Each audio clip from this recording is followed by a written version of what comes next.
Hello. 'Tis the spooky season. This just arrived. Blood of gods, where is yours? Better be in the mailbox. Get it now. It's midnight. I have 3 wines with me. I have a rosé, a sparkling, and a red wine. Should we taste them real quick? Let's do it. Happy Saturday night, midnight. Oh, I lost my light. Fuck. We have Maison Noir's Love Drunk Rosé. So this is Andre Houston Max wine. If you're not familiar with him, awesome wine guy.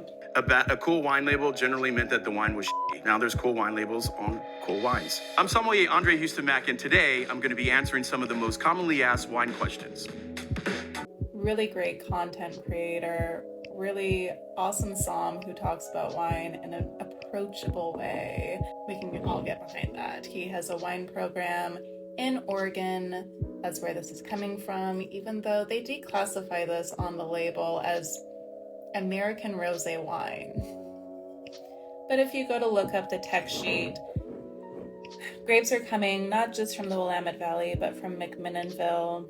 We're mostly Chardonnay, a little Pinot Noir. This is 2022 vintage. Love Drunk. Let's taste it. Happy Saturday night. So definitely a fruit-forward, zingy, and tropical rosé. Very bright citruses, some grapefruit, some watermelon. I'm getting tropics, like a touch of lychee and kiwi, and definitely some papaya on there. A little green apple too. Super lifted. It coats the palate, but it doesn't saturate the palate. And it has a shockingly dry finish, considering that it should taste like it tastes like there should be more sugar on there, and there's not. This is giving me Lisa Frank vibes. I've got a little Technicolor kitty cat, dolphin jumping out of the water, rainbow in the back, shooting stars going over the rainbow. Not necessarily a rosé that's appropriate for these dreary October nights in Seattle. However, us Seattleites just love to escape to Hawaii, escape to Cabo, or escape in this glass of rosé. Shall we move on? We're gonna stay in Oregon. We're gonna go to Six Peaks. We are in Laurelwood, Oregon, in the Chehalem Mountains of the Willamette Valley. This is 100% Pinot Noir, coming from estate vines that were planted in the early 1980s. Traditional sparkling, 2015 vintage, aged 4.5 years prior to disgorgement. It's a serious sparkling from Oregon. We'll see how it made its travels. No, it didn't travel well. The bubbles are kind of gone, but we can still taste it, yeah? It smells great. So I mean, the color, there is certainly some color. A slight golden to like a hint of blush pink on there, a bit clean and pristine. There should be active and vibrant bubbles. There normally is. My car beat them out on my way home. Really warm and inviting nose. Some green apple, some yellow apple, some buttery biscuit, cognac, a touch of cognac on there. Let's taste it. Hey everyone, happy Saturday night. Even sans bubbles, this is delicious. It is warm, it is rich, it's velvety, it is a mouth coater, and if the bubbles were there, man, that would be so fun. Just coat the mouth and then dissipate off the palate. Be like a magic trick. This is a secret sleeper. This is a screaming fucking deal. An incredible sparkling wine that's hiding out in the laurelwood of Oregon. Put this in a blind. You'll fuck with people. Okay, let's hit third wine. Let's go red. Let's go France. Let's go Bordeaux.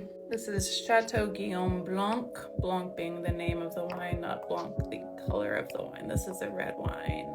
This is a winery that owns about 65 hectares of land. We are far down into Bordeaux. We are technically on the left bank. We are not far from Sainte-Foy-le-Grand.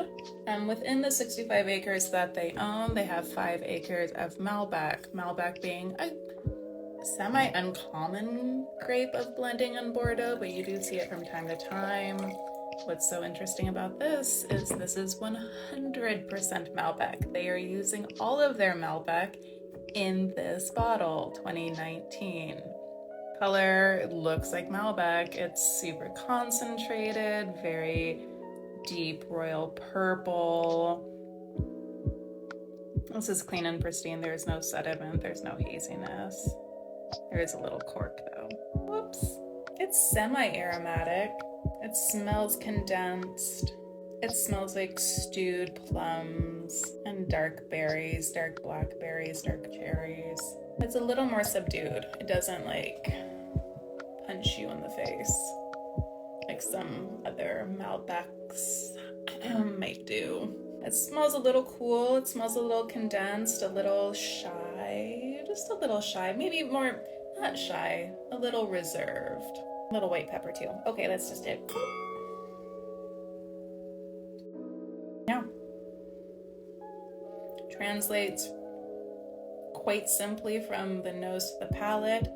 It keeps a really reserved palate, which is kind of nice, especially for a Malbec. Stewed plums, dark cherries, dark blackberries, maybe a little currant, touch of menthol. There's like a little bit of that menthol heat, some white pepper, a little tobacco, like fresh tobacco. Tannins are very fine. They are strong. They hit up the back end. They just do a light drying. This is a very incredibly conservative wine. This is a Malbec Bordeaux. This is a Malbec Bordeaux. It makes sense. This just makes sense. This is exactly as it's suggesting it is. I did have this paired on the pairing menu. This week I had it paired with our beef course, is bavette beef, served with Lorette potatoes that are farmed specifically for us by Annie in King's Garden, little beautiful French fingerling potatoes that were fork crushed, served with a little horseradish, sauce bordelaise, and broccolini. This is perfect. The week before, I actually had this paired with our cheese course, which was a Rogue River blue cheese sandwich. So a French white bread sandwich with Rogue River blue cheese, panini'd in the center with tomato marmalade, a little arugula. Perfect. I just remember when I first started getting into the restaurant biz and learning about wine, like let's say 2010, let's be conservative and say 2010, Malbec was just crazy. Everyone was drinking Malbec, and I remember someone describing Malbec as the slut of wines, and that's stuck ever since. This is definitely not a slut.